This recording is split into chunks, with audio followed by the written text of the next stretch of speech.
Damai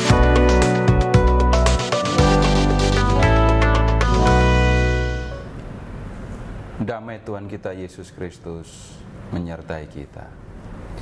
Saudara-saudara, kita akan belajar tentang nubuat seorang nabi yang tidak begitu dikenal di antara umat Katolik, jarang dibacakan. Tidak seperti Nabi Yesaya atau Yeremia atau Nabi Yeskiel yang sering kali dibacakan dan diperdengarkan. Nah, nabi yang akan kita lihat, kita akan pelajari nubuatnya, itu adalah Nabi Nahum. Nah, di Perjanjian Lama, kitab Nahum itu termasuk dalam kelompok 12 nabi kecil. Dan saudara-saudara bisa mempelajarinya dengan membuka teks Alkitab. Kita lihat di bagian judul dulu. Nahum bab 1 ayat 1. Dikatakan begini, ucapan ilahi tentang Niniwe. Kitab penglihatan Nahum, orang Elkos. Nah, dalam judul ini dikatakan bahwa kitab ini berisi ucapan ilahi tentang Niniwe. Nah, saudara-saudara begini, Niniwe itu adalah ibu kota kerajaan Asyur. Kerajaan Asyur itu terletak jauh di timur Israel. Kemudian sekarang silahkan saudara-saudara membuka peta yang ada di bagian belakang Alkitab. Buka peta yang judulnya Dunia Zaman Purba. Dan kita coba menelusuri mulai dari kota Yerusalem.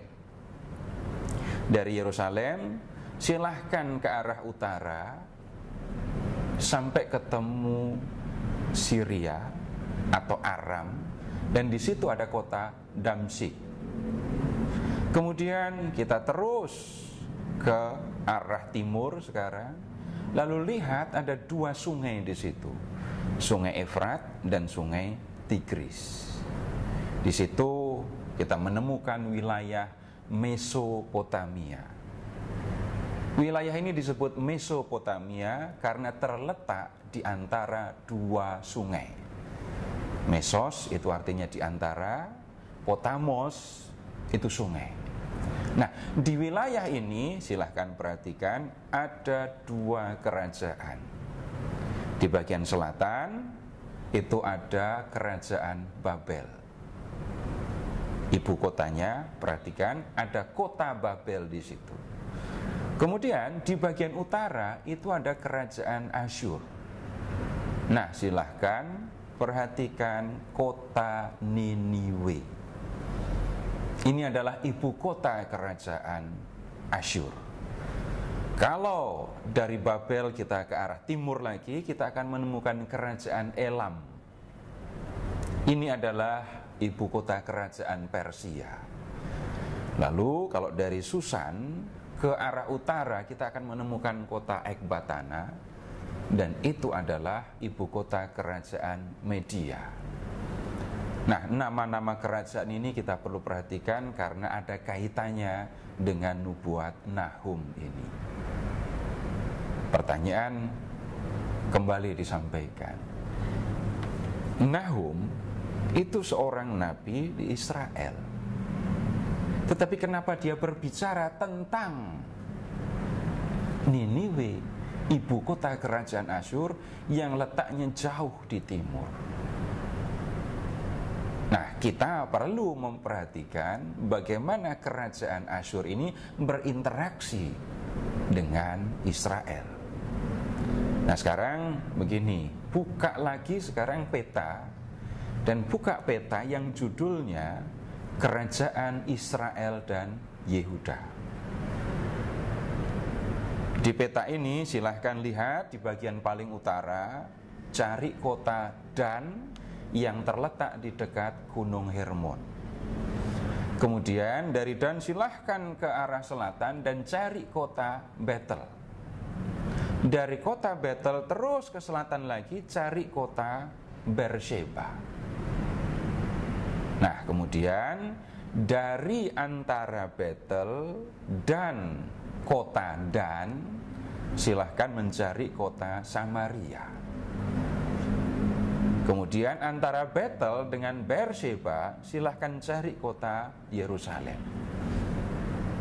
Nah, sekarang begini, ketika 3 raja pertama Israel itu memerintah, Saul, Daud, Salomo, kita bisa mengatakan begini, kerajaannya itu terbentang dari kota Dan sampai kota Beersheba. Saya tidak berbicara detail, tetapi cukuplah mengingat, ketika 3 raja pertama ini memerintah, kerajaannya terbentang luas dari Dan sampai Beersheba. Di zaman Daud, mulailah Yerusalem menjadi ibu kota kerajaan. Kemudian setelah Salomo meninggal, anaknya yang bernama Rehabeam itu menjadi raja. Nah, apa yang terjadi ketika Rehabeam menjadi raja?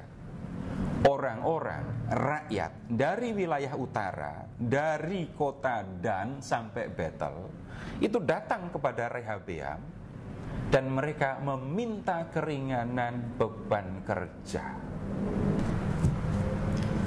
Kita dapat melihat kisah perpecahan kerajaan ini di 1 Raja-Raja bab 12. Jadi lebih lengkapnya begini ceritanya. Rupanya di zaman Salomo, rakyat wilayah utara dari Dan sampai Betel itu dipaksa untuk menjadi rodi Salomo. Mereka harus melakukan kerja paksa. Setelah Salomo meninggal, dia digantikan oleh anaknya yang bernama Rehabeam. Orang-orang dari utara ini datang dan minta keringanan beban kerja. Tetapi Rehabeam menolak sambil mengatakan, kelingkingku lebih besar dari pinggang bapakku. Permintaan orang-orang dari utara tidak didengarkan oleh Rehabeam. Maka yang kemudian terjadi, orang-orang dari utara ini kemudian memisahkan diri, membentuk kerajaan sendiri. Dan yang diangkat menjadi raja mereka itu adalah seorang pegawai Salomo yang bernama Yerobeam. Nah, sejak itu keturunan Daud, dalam hal ini anak Salomo, hanya berkuasa di selatan. Silahkan saudara-saudara melihat di peta lagi. Maka yang kita temukan di utara ada kerajaan namanya Israel. Di selatan ada kerajaan namanya Yehuda. Ibu kota kerajaan Israel itu adalah kota Samaria, dan ibu kota kerajaan Yehuda itu adalah Yerusalem. Jadi ketika Saul, Daud, Salomo memerintah, seluruh kerajaan itu namanya Israel. Setelah Rehabeam memerintah, nama Israel dibawa ke utara menjadi nama kerajaan utara. Keturunan Daud itu sekarang memerintah di wilayah Yehuda dan kerajaannya disebut kerajaan Yehuda. Kemudian kembali kita pada pertanyaan, bagaimana Asyur dengan ibu kotanya Niniwe ini berhadapan dengan Israel dan dengan Yehuda, sampai Nahum berbicara mengenai kota Niniwe. Kita perlu melihat, silahkan membuka kitab 2 Raja-Raja bab 16. 2 Raja-Raja bab 16. Pada waktu itu, lihat ya, kerajaan Yehuda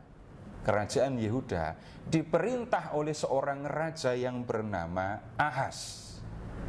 Kemudian di bab 15 ayat 27 dikatakan bahwa ini kerajaan Israel, berarti yang utara ya, itu diperintah oleh seorang raja yang bernama Pekah. Kemudian ingat juga, di sebelah utara Israel itu ada kerajaan yang bernama Aram yang beribu kota di Damsyik. Nah, ketika Ahaz memerintah sebagai raja Yehuda, Israel berkoalisi dengan Aram untuk menyerang Yerusalem. Lihat sekarang 2 Raja bab 16 ayat 5. Ketika itu Rezin raja Aram dan Pekah bin Remalia raja Israel maju untuk memerangi Yerusalem. Mereka mengepung Ahaz tetapi tidak dapat mengalahkan dia. Rupanya Ahaz khawatir ketika harus menghadapi 2 kerajaan ini. Lalu dia mencari jalan keluar. Lihat sekarang di ayat 7. Ahaz mengirim utusan-utusan kepada Tiglat-Pileser raja Asyur dengan pesan, "Aku ini hambamu dan anakmu, majulah dan selamatkanlah aku dari tangan raja Aram dan dari tangan raja Israel yang telah bergerak menyerang aku." Menghadapi 2 kerajaan ini, diam-diam Ahaz mengirim utusan ke Asyur. Untuk apa? Minta bantuan supaya Asyur itu mengalahkan 2 kerajaan ini, menyelamatkan Yehuda dari serangan 2 kerajaan ini. Nah, sejak itulah saudara-saudara, lihat Yehuda punya kontak dengan kerajaan Asyur.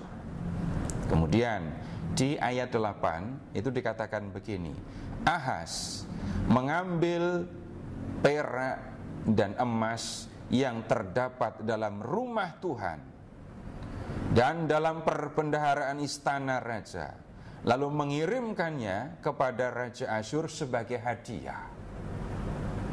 Raja Asyur pun mendengarkannya dan maju melawan Damsyik serta merebutnya. Ia mengangkut penduduknya ke pembuangan di Kir dan membunuh Rezin.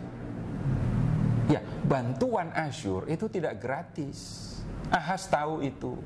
Dan kemudian dia mengirim harta benda, mengirim emas dan perak kepada Raja Asyur. Dan Raja Asyur memenuhi permintaan Ahaz. Raja Asyur mengirim pasukan ya untuk mengalahkan Aram. Negeri itu dikalahkan, penduduknya dibuang, rajanya dibunuh. Nah, kemudian Raja Asyur yang waktu itu ya, yang berkuasa pada waktu itu yaitu Tiglat-Pileser sedang berada di Damsyik setelah mengalahkan Aram. Nah, kemudian Ahaz pergi ke Damsyik menemui Raja Asyur. Lalu dia memperhatikan di situ mezbah yang dibuat untuk mempersembahkan kurban kepada dewa-dewi Asyur. Ahaz minta supaya dibuatkan mezbah yang sama di Yerusalem. Dan sesudah itu Ahaz menyembah dewa-dewi Asyur yang diyakini sudah menolong dia. Sejak itu saudara-saudara, Ahaz atau kerajaan Yehuda tunduk kepada Asyur. Bagaimana dengan kerajaan Israel atau kerajaan utara? Kita bisa melihatnya di 2 Raja bab 17. Asyur juga mengirim pasukan untuk mengalahkan, untuk menaklukkan Israel. Nah, mula-mula Israel tunduk kepada Asyur. Bayar upeti, kirim upeti kepada Asyur. Israel sudah ditundukkan oleh Asyur. Tetapi kemudian terjadi begini. Israel berontak terhadap Asyur dan berharap Mesir akan menolong dia. Mesir waktu itu juga merupakan kerajaan besar ya. Tetapi bantuan itu tidak diterima oleh Israel. Nah, pasukan Asyur datang, mengepung Samaria, ibu kota Israel, mengalahkan negeri itu, membuang penduduknya. Israel sebagai kerajaan hancur, seluruh penduduknya dibuang. Dan yang kemudian terjadi, orang-orang asing dipindahkan ke Samaria oleh Raja Asyur, dan mereka inilah yang kemudian menjadi orang-orang Samaria. Nah, saudara-saudara, walaupun secara politis terpisah Israel dan Yehuda, secara keagamaan sebenarnya mereka itu satu. Mereka percaya kepada Yahweh, Allah yang sudah membebaskan mereka dari perbudakan di Mesir. Kekalahan Israel, kehancuran Samaria ini terjadi tahun 722 sebelum Masehi. Kalau begitu, ya sejak itulah Yehuda menjadi taklukan Asyur. Lalu pada tahun 612 sebelum Masehi, kerajaan Asyur mengalami kehancuran. Apa yang terjadi? Kerajaan Babel dibantu oleh kerajaan Media menyerbu Asyur, menghancurkan kota Niniwe. Dan kemudian sejak itu kerajaan Asyur musnah. Kembali saudara-saudara kita ke kitab Nahum. Nahum ini menyampaikan nubuat berkaitan dengan kerajaan Niniwe, dan kemudian dia berkarya di Yehuda, ya berkarya di Yehuda sebelum Babel menghancurkan Asyur. Itu berarti Nahum berkarya sebelum kota Niniwe dihancurkan. Dan Nahum berbicara tentang kehancuran kota Niniwe ini. Saudara-saudara, yang kita lihat ini tadi adalah latar belakang nubuat Nabi Nahum. Nah, di episode selanjutnya nanti kita akan melihat isi nubuat Nahum.